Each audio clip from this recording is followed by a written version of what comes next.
¿Todo bien? A ver, quiero saber si, sumado a lo que tiene que ver con los desafíos de los acuerdos con la deuda, los desafíos de inflación, los desafíos de la generación de empleo, los desafíos del hambre que se planteó en la ley de solidaridad, entre otras cosas, ¿este virus también viene a afectar o no la economía argentina y global? Totalmente, porque hay que pensar que la economía se basa en expectativas. Las expectativas hoy están cambiando en base a qué? A este cisne negro, un virus que nadie preveía. Ya están bajando las perspectivas de crecimiento en todo el mundo. Y hay que entender que estamos en un mundo global, todo está conectado. Nosotros estamos todo el tiempo comercializando con otros países. Y a su vez, también tenemos nuestro propio coronavirus ahora, porque la gente también empieza a tener esta prevención en términos sanitarios, pero que cambia las variables económicas. En un contexto como el que está viviendo la Argentina puede pasar cualquier cosa. Podemos llegar a ser favorecidos con el tema de la deuda, pero seguramente en consecuencia de un problema como es el coronavirus. Esto a ver, pienso también en voz alta, así lo que fue la Segunda Guerra Mundial para la Argentina, o que tuvimos que llenar de alimentos parte de Europa. Digo, ¿existe la posibilidad de que China, a partir de que tuvo que prácticamente paralizar el país, empiece a tener una demanda de granos, una demanda de lo que nosotros producimos, y que eso eleve los valores de nuestros commodities y que eso de alguna manera nos pueda llegar a ayudar, por ejemplo, o más importación para nosotros, ¿no? Exportación de carne, de porcinos? ¿Puede llegar a suceder eso o no lo ves en el mapa? No es lo que está pasando. Lo que está pasando es que los commodities están bajando de precio y el comercio exterior está empezando a bajar su volumen. Esto hay que ir viendo cómo se va llevando con el tiempo, porque es todo muy nuevo y lo que vamos a ver son cambios de hábitos. Cambios de hábitos en todo tipo de consumo. Puede ser en los consumos alimenticios, puede ser en los consumos diarios. O sea, hay que ver cómo se va comportando la misma sociedad en cuanto a la reacción ante el virus. O sea, este virus está pegando desde el lado sanitario, que todos estamos preocupados, pero está pegando muchísimo desde la economía global. Los mercados están teniendo una crisis al nivel de lo que fue la crisis subprime las últimas 2 semanas. Si no se empiezan a tomar medidas drásticas, vamos a tener los dos problemas. ¿Cuáles serían las medidas drásticas que se pueden tomar? Bueno, Estados Unidos ya empezó una baja de la tasa de interés de la Reserva Federal. 0,90 tocó, sí, ¿no? bajó de manera sorpresiva, que es algo que no venía haciendo desde la crisis de subprime. Exactamente, es una contramedida. Y adhiriendo con esto que decías vos, hay especulaciones por ahora respecto a los números, pero por un artículo, así que no puedo decir demasiado, pero por un artículo que va a salir en breve, ya les contaré, se prevé, por lo menos en términos de turismo, las pérdidas que prevén las consultoras más serias, una consultora inglesa. A nivel mundial estamos hablando. A nivel mundial, sí. Son las primeras previsiones que están, entendamos que tenemos muy poca información relativa hasta este momento, sí, pero claro. Se cree que se van a perder por lo menos 280.000 millones de dólares. Va a ser, que es la facturación, para que se tenga una idea. Un poco más del 50% del PIB argentino. Claro, sería la facturación entera de Microsoft o de algo. Esto es lo que ya se prevé que va a dejar y es preliminar. O sea, nadie está diciendo yo me juego con este número, pero ya en principio estamos hablando de estas pérdidas. Solamente en turismo, sí, Vera. Sí, le quería preguntar a Marra, ¿cuánto de esto hay de el aprovechamiento, la especulación, ¿no? Porque lo vemos en un caso un poco más pequeño. Tenemos noticias del coronavirus y automáticamente los barbijos no solamente incrementa la demanda, ¿no?, sin ser necesario, e incrementan los precios. Bueno, a nivel bolsa, a nivel financiero, ¿hay un aprovechamiento también a pesar de estas complicaciones que trae la economía? Sí, mira, en estos contextos nadie gana. No hay que construir posibles ganadores, gente que está siendo beneficiada, no. Cuando los mercados se desploman de esta manera, perdemos todos. Perdemos todos como sociedad. El mercado es el reflejo de eso. Los números que dicen el mercado es, miren que la economía va a estar mal, las empresas van a ganar menos. Que las empresas ganen menos es que van a contratar menos gente y que van a invertir menos, que van a producir menos. Claro. Y todo eso es una caída de nuestra calidad de vida. Ese es el reflejo que estamos viendo del mercado. Miren, les traigo un ejemplo que leí hoy en un artículo de Estados Unidos que planteaba, digamos, qué pasa con los choferes de Uber. Porque como Uber se comporta con oferta y demanda, los choferes dicen, bueno, si salgo a trabajar gano más, pero corro el riesgo de enfermarme. Claro.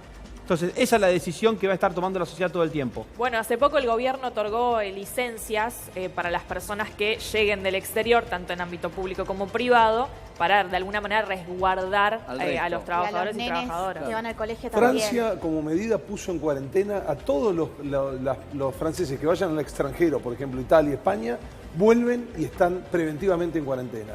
Y aclarando este número, sí, están en cuarentena. Directamente en cuarentena. O sea, es una medida de tipo sanitaria, sin dudarlo, por ahí extrema, pero digo, Me gustaría ir al mapa de vuelta y que repasemos un poco cómo está cada país. A ver si podemos poner el mapa en vivo y repasar un poco cómo está cada uno de los países, Augusto, con respecto a los infectados. Respecto del sector turístico, me decías, la nota aclaratoria, el monto que yo te decía es total general, por ahora. Sí, por ahora. Y 70.000 millones es el sector turístico, y ya saben que es el momento más grave para el turismo de la historia. O sea, no hay registro anterior de algo tan grave como lo que está pasando ahora. Sí, de hecho la situación de los cruceros es crítica. Esto me toca a nivel personal porque mi hermana trabaja en un crucero, tenía una temporada de 7 meses acordada y todos los contratos al staff de los cruceros fueron cancelados porque la capacidad de los cruceros pasó de 900 tripulantes, ¿sí? que compran los paquetes, a 100, 200 que se subían. Después también con respecto a las empresas, como decía, todas las empresas que tenían en su calendario eventos, capacitaciones. Están todos suspendidos. Está todo suspendido. Y ya quebraron al menos 20 aerolíneas, también. Justo un detalle Gonzalo. quería contar. Esta semana justo salió un crucero transatlántico en el que viajaron mis padres justamente. Están yendo para España e Italia, va a terminar en 20 días. Sí, los que vuelvan. Pero también hay que decir esto, la empresa, conocida por cierto, tomó las medidas precautorias al respecto, porque también está con eso, la prevención en definitiva. Totalmente. Bueno, a ver, mirá, vamos a ver un poquito los países, ¿sí? Bueno, ahí liderando claramente China, ¿no? China, China tenemos 80.000, tenemos el sur de Corea con 7.000 infectados, Irán, yo qué barro de Irán, porque tanta conectividad, si bien está relativamente cerca de la zona, pero 4.747, 4.636 en Italia. Este número es realmente llamativo. Vos fijate lo que cae en este podio, si se quiere, de 4, lo que cae ya en el resto, ¿no? Alemania 670. Hay que aclarar también Francia, que Corea del Norte no sabemos porque los números no están blanqueados. No te dan los números. En Francia 653 infectados, en Japón 420 infectados, en España 401, en Estados Unidos ya son 340 los infectados, en Suiza 214, en Londres 164, en Singapur 130, en Holanda 128, en Bélgica 109, en Noruega 108, en Hong Kong 108. Vos fijate cómo bajan los números, pero son grandes igual. Y tenemos también las muertes. Y hay 3.491 hasta ahora, y contando, estamos? allá en la punta de la derecha, pero también hay 57.000 recuperados. Acá tenemos. Sí, que tenemos también hay que decirlo. 57.000 de los 100.000. Los 102.000 infectados, 57.400 están recuperados, pero hay 3.500 infectados, Jorge, que lo que nos explicaban acá que es muertos, que es una tasa del 3,5% de mortalidad, que es altísima, claro, pero hay que desagregarlo lo que también, es una gripe común. Augusto, hay que desagregarlo. Es fundamental que desde el periodismo digamos esto. La mayoría de los casos de muertos, que derivan en muertos de este nuevo coronavirus, ¿no? Que es el COVID-19, y hay que explicar que es una cepa distinta a la que ya conocíamos. Que se está estudiando todavía. Todavía sigue investigándose. Lo más importante también hay que decir es que la tasa de mortalidad crece arriba del 15% en pacientes de arriba de 80 años. Claro. Entonces, esto es importante decirlo. No hay chicos infectados que se hayan derivado en la causa muerte, y dentro de esto también hay que decir, en la edad, en la franja etaria, digamos, de 40 a 50, no asciende ni siquiera al 2%. Entonces, todas estas cuestiones... Claramente que es una enfermedad que a los que más perjudican son a los adultos mayores. Para llegar a grados de morir por la enfermedad, ¿no? Como muchas afecciones respiratorias también, que hacen eso. Ahora, volviendo a lo que tiene que ver con en una economía tan frágil como la Argentina, en semanas decisivas, ahora el presidente Alberto Fernández volvió a hablar con respecto a tener un plazo hasta abril para poder resolver el tema de la deuda. Hubo un equipo del Fondo Monetario Internacional que llegó el lunes y se fue en el día de ayer, en el cual estudió como positivo, si se quiere, las medidas que estaban llevando adelante el gobierno de Alberto Fernández. Ahora, como bien dice también Ramiro, la economía es una cuestión de expectativas. Si se quiere, hubo un cierto veranito, valga la redundancia, que en el verano fue una temporada fuerte, a una expectativa que genera cualquier gobierno nuevo que llega. Ahora, en toma de medidas concretas que ha llevado el gobierno adelante, Ramiro, te pregunto, ¿crees que esas expectativas están siendo positivas? No sé si tenés algún estudio al respecto. ¿Pensás que la economía va a empezar a tener una aceleración positiva en este caso? Y te vuelvo a la pregunta inicial, ¿puede contrarrestar el tema del coronavirus? Está difícil. Lo que pasó en los últimos meses fueron medidas todas de corto plazo. El corto plazo en algún momento se empieza a terminar y se empiezan a acelerar los problemas que ya teníamos. El problema principal que tiene hoy la economía argentina, fuera de la situación de la gente que está en la pobreza, es el tema de la deuda. Si no se resuelve el tema de la deuda, no se pueden reacomodar las variables de la economía. Hoy sabemos que la variable que más nos afecta es la inflación. No se puede atacar la inflación si no tenés resuelto el tema de negociar con los acreedores. ¿Quiénes son los acreedores? Tenés diferentes tipos. Hoy se está resolviendo en principal lugar el tema de los acreedores en pesos, deuda en pesos. Y ya hay dificultades para pagar esa deuda, teniendo en consideración que es deuda de tu propia moneda. Sí, que podés emitir en el peor de los que podés casos. emitir. Imaginémonos lo que nos viene las próximas semanas con el tema de la deuda en dólares, no la que se resuelve con ley argentina, sino la con que la se ley resuelve extranjera.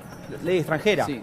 Y Va a más, ser y más que con el Fondo Monetario Internacional, con los bonistas privados. Con los bonistas privados. Lo del Fondo Monetario parece que hay un diálogo más constructivo, que se puede llegar a un acuerdo, que puede ayudar mucho a que los acreedores privados digan, si el fondo avala esto, no nos queda otra. Pero, sin querer, volvemos a lo que veníamos hablando, que es el coronavirus. Los acreedores privados también empiezan a decir, mirá, hoy no tenemos el problema de la deuda argentina. Hoy tenemos un problema de los mercados desplomándose. Nos puede salir a favor porque pueden decir, bueno, resolvamos esto más rápido. Se distraen. O dejémoslo para el final. Claro. No sabemos qué puede pasar. Podemos recordar un poco lo que pasó con el tema en el 2001 con las Torres Gemelas. Que a partir de la caída de las Torres Gemelas, la economía empieza a cambiar sus variables y dicen, bueno, no, Argentina hoy que se la banque. Sí, claro. ¿Podemos salir a favor o en contra? O nos puede jugar en contra? Todavía no lo tenemos claro. Y el plan económico argentino depende, porque uno tiene la sensación, como bien decías vos, que se están tomando medidas paliativas. Algunos te dicen, bueno, pero la verdad es que como encontramos todo, es lo primero que había que abordar porque son necesidades básicas y había que abordar esa necesidad. Digo, ¿se puede llevar adelante un plan económico sin tener resuelto la deuda o tener un reperfilamiento de la deuda? ¿Se puede empezar un plan económico con respecto a eso o no? ¿O sería un plan económico erróneo, porque vos para tener un plan económico necesitas crédito. Nosotros estamos fuera del crédito. Es como que le digas a una persona que desarrolle su vida financiera sin poder acceder a un crédito hipotecario. Es casi imposible. ¿Quién se podría comprar una casa hoy sin un crédito hipotecario?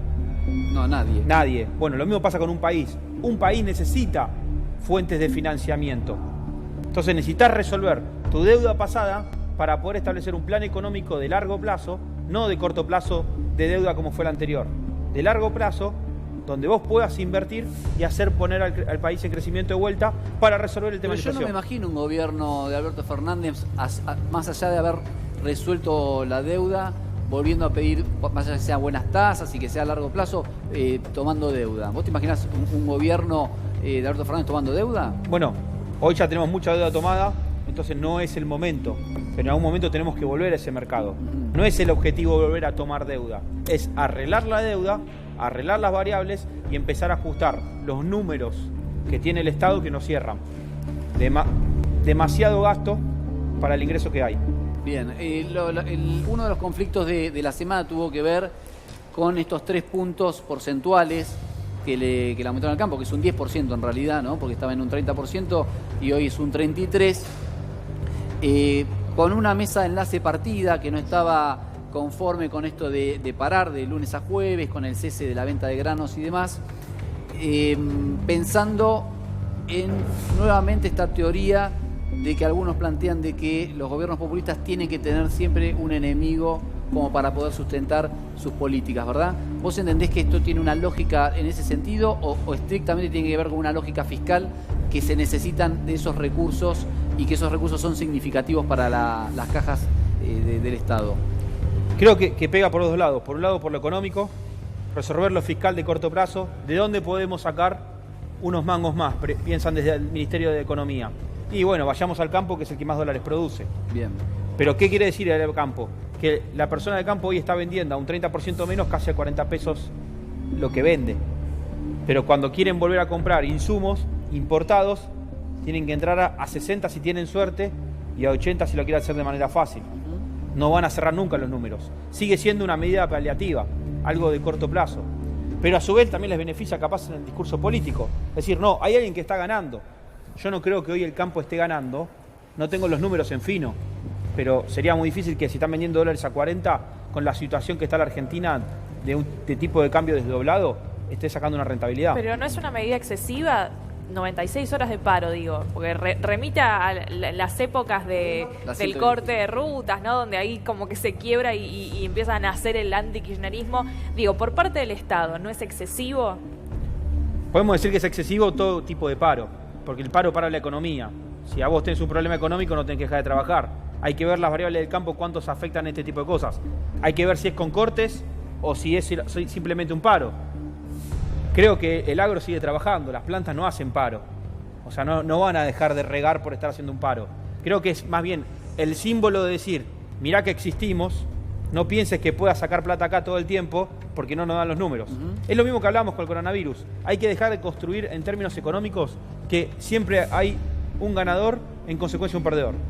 Hay momentos de la economía, como el que estamos viendo en Argentina y en el mundo en este momento, que perdemos todos. No hay nadie que gane. Es imposible, es muy difícil.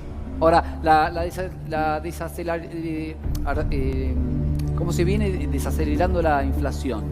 ¿Es consecuencia del freno de mano que pusieron en las tarifas, que pusieron en los combustibles, o tiene que ver con que realmente la conformación de precios nos da para seguir remarcando en el mismo nivel y ritmo que se venía haciendo? Las dos variables pueden actuar en consecuencia. Y me gustaría si ponemos alguna plaquita de los precios que tenemos armadas, de los alimentos. La inflación está bajando en el promedio de la canasta, pero no está bajando en los alimentos. Los alimentos, que es lo más necesario, siguen subiendo y siguen en niveles altos. Totalmente. Las tarifas están pegando por ese lado. También está pegando que las empresas también ven que no hay margen para subir precios porque no hay pesos en la calle. La recesión económica nos afecta a todos. Entonces, si la empresa quiere conseguir más margen, dice, no puedo ir a buscar más margen porque no me van a comprar. Yo no creo que hoy haya empresarios remarcando los precios para tener ganancias sobredimensionadas, porque del otro lado no hay compradores.